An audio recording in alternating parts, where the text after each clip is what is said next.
Naam, karibu sana tena mtazamaji, tungali kwenye kipindi cha Mwanga Uongozini, na shukrani sana siku ya leo kwa kuweza kuendelea kuwa pamoja nasi katika kipindi hiki cha Mwanga Uongozini. Na leo niko na mgeni mashuhuri sana, Daktari Thuo Mathenge.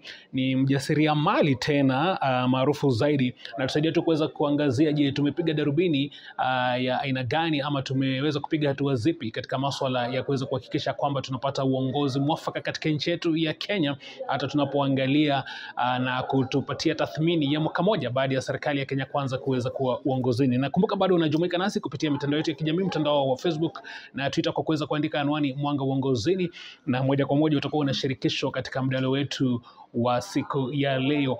Naam, daktari, yes. Najua sasa ni kipindi cha mwaka moja ya serikali hii kuweza kuwa katika hatamu, na ni serikali ambayo Wakenya wengi sana walikuwa na matumaini makubwa sana, hususan tukizungumzia kile ambacho ni maarufu sana katika nchi yetu ya Kenya, the hustler nation. Tathmini yako, kwa sababu mwaka moja tayari ndio huo sasa umeisha, tathmini yako ya utendakazi wa serikali hii uko namna gani? Wacha niseme hivi.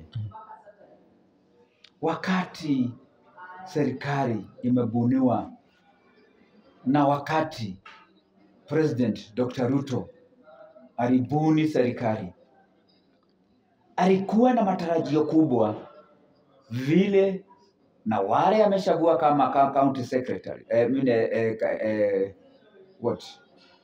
cabinet secretary, vile watafanya. Alikuwa na matumaini kubwa vile amechagua ma-PS vile watafanya. Wakenya walikuwa na matarajio kubwa zaidi ya kuona, kwa sababu wamechagua serikali itawafanyia nini. Nikirudi nyuma niongee wakati ya the late President Mwai Kibaki.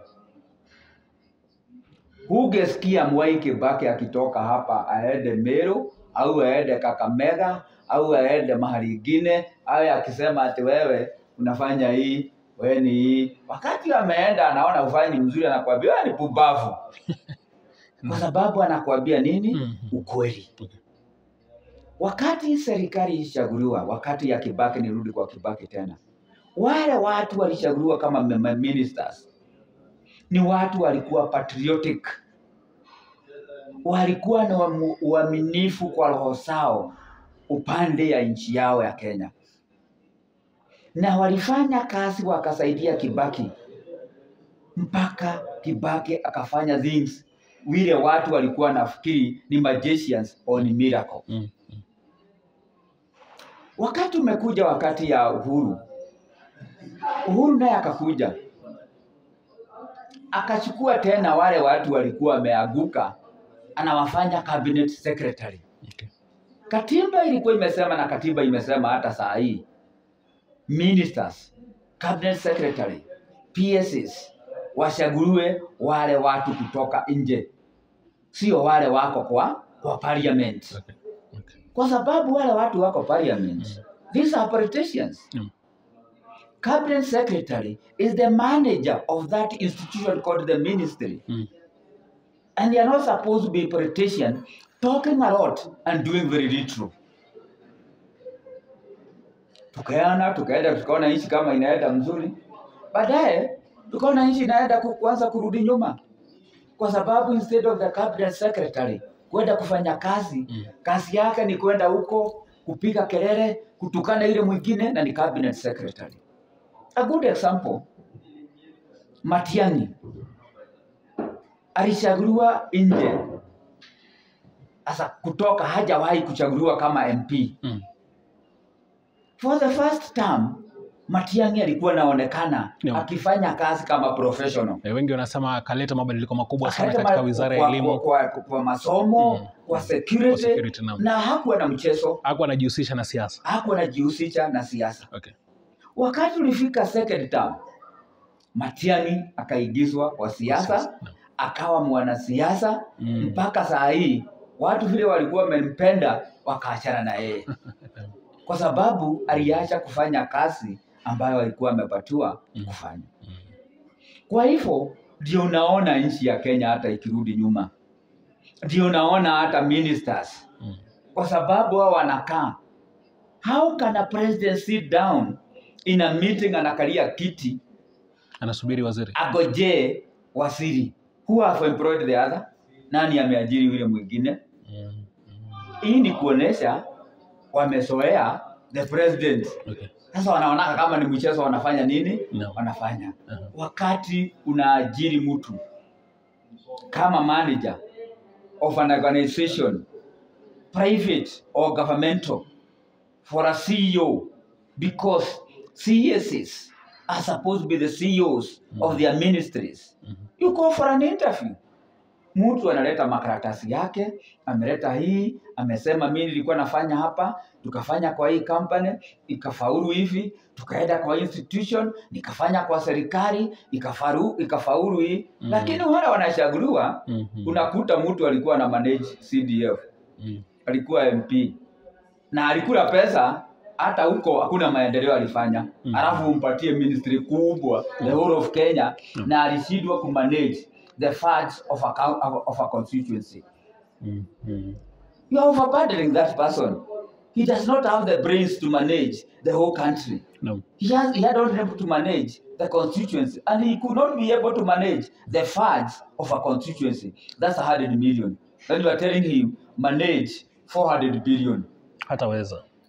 Na ulikuwa umezungumzia kwa mujibu wa katiba ya kwamba inaelezea vizuri kabisa vile ambavyo hawa ambao ni mawaziri katika baraza la mawaziri vile ambavyo wanahitaji. It is that we are not serious of the constitution. We are ignorant of the constitution.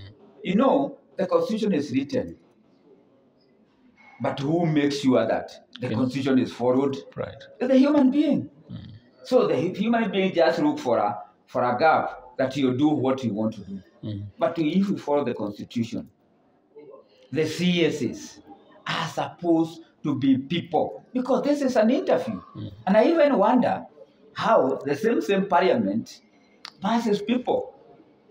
Mtu alikuwa amestakiwa ameiba pesa, and they pass him or her, the other one was a murderer, anapitishwa, anakuwa cabinet secretary, a minister. How? Nauliza, kama umekuwa mwizi, kama umekuwa murderer, uende for an interview at Safaricom and present your papers and say you'll be asked, but you're in court because umestakiwa na murder, you're innocent and you proved guilty. But kwa nini wale wengine hawajaletwa kotini kwa sababu ya murder? Ni wewe umeletwa. You're in court kwa sababu pesa imekuwa hivi. Kwa nini wewe umechukuliwa ukawa pesa ilikuliwa huku wako?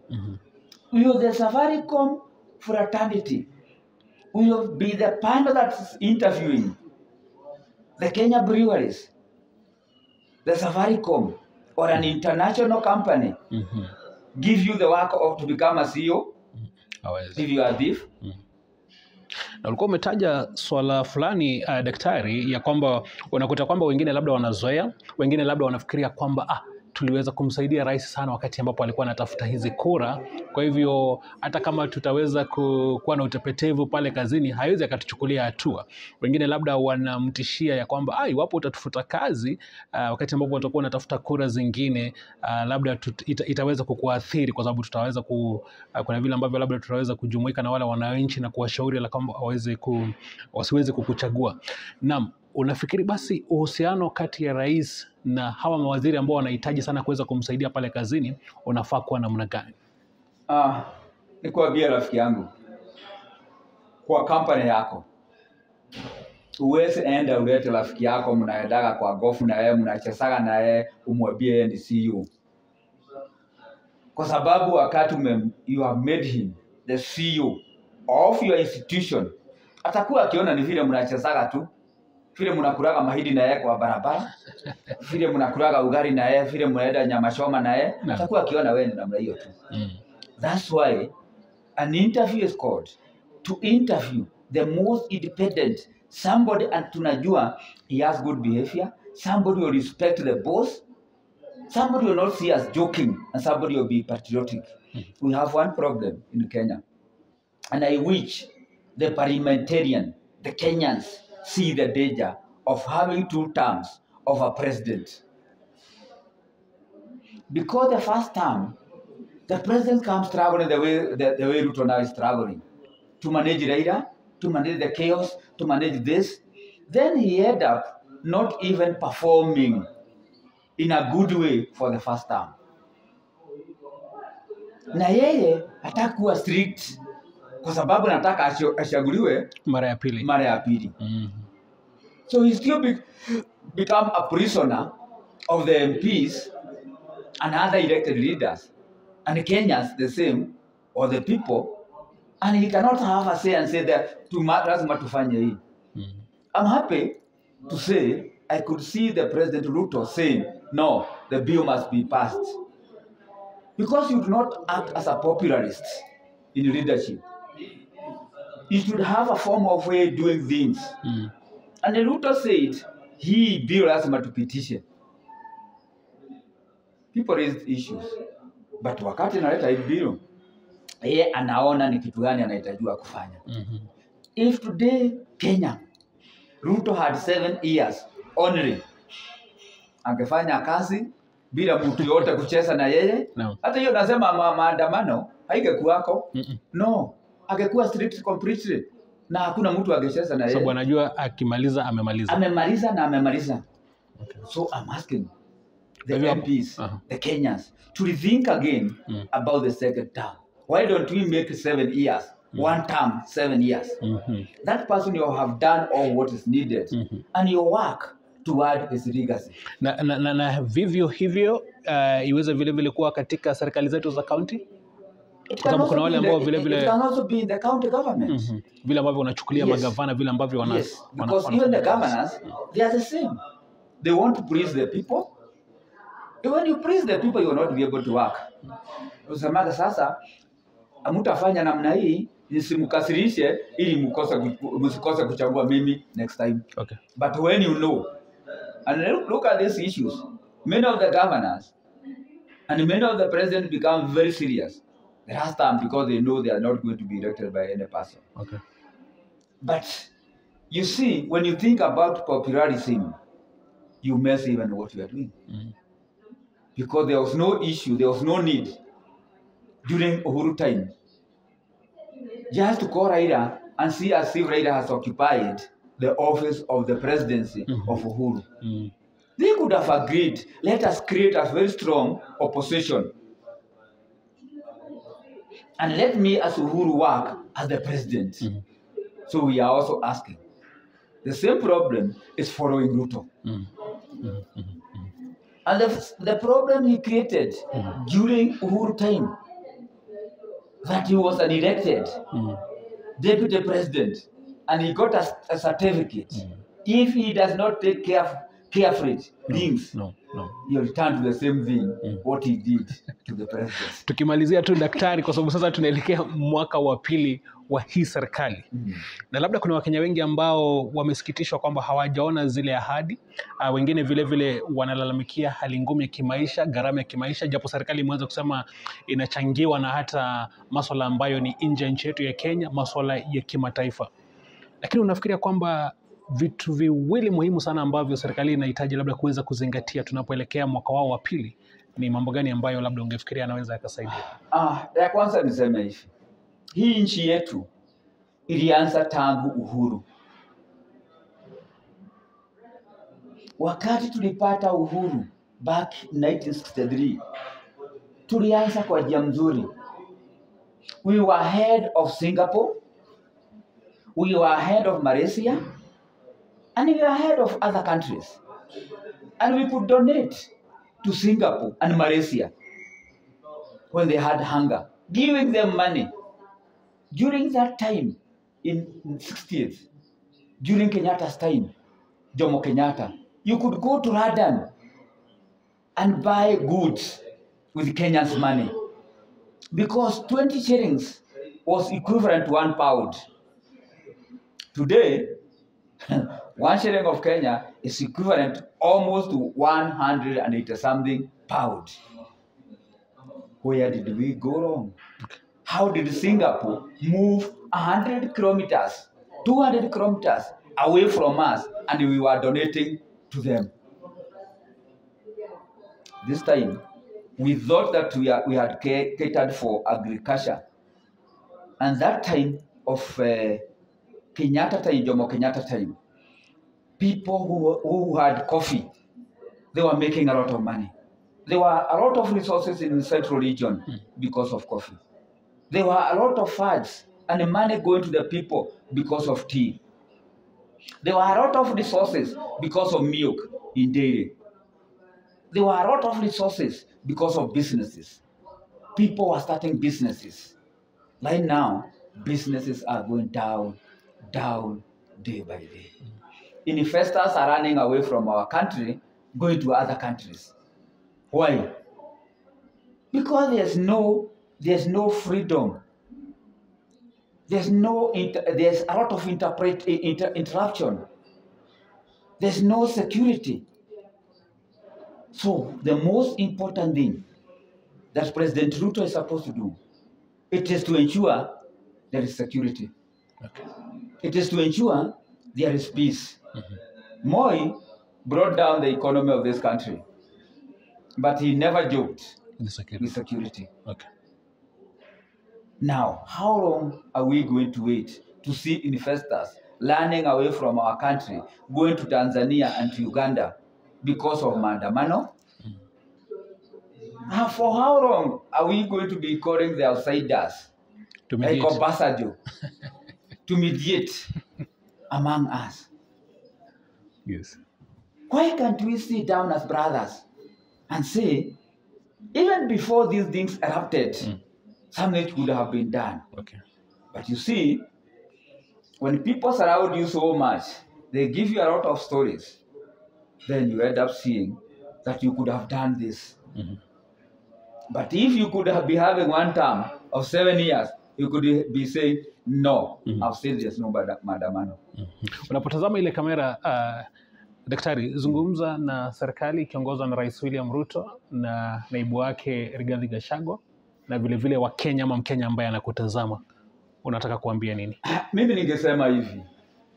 Kwanza nikianza na the President of the Republic of Kenya, Dr. William Ruto, the Deputy President Rigathi Gachagua, niwaambie wao ndio wameshikilia steering, ndio wameshika gari, ndio wanatuongoza. Na lazima tuelekeze kwa mwelekeo mzuri.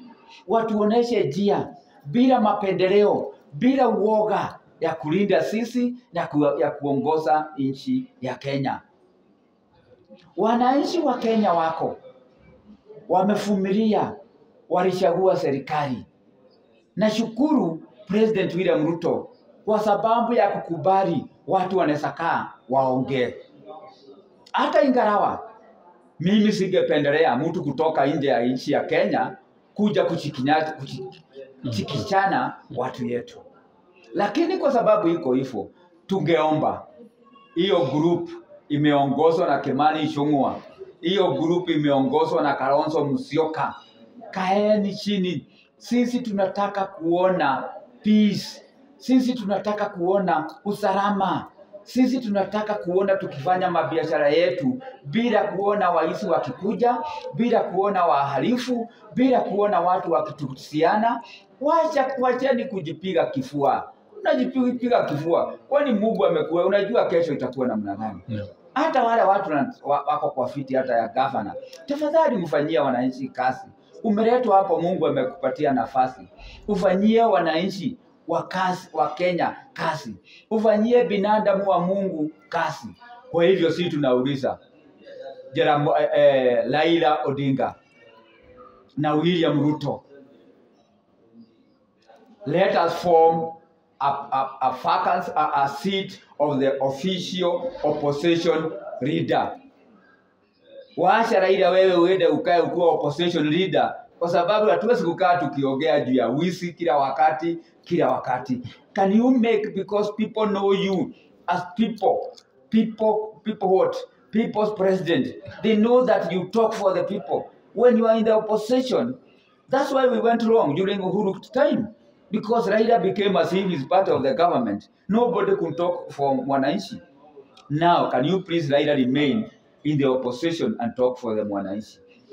Please Dr. William Ruto and Rigathi Gachagua, as the president, the deputy president, can you read Kenyans?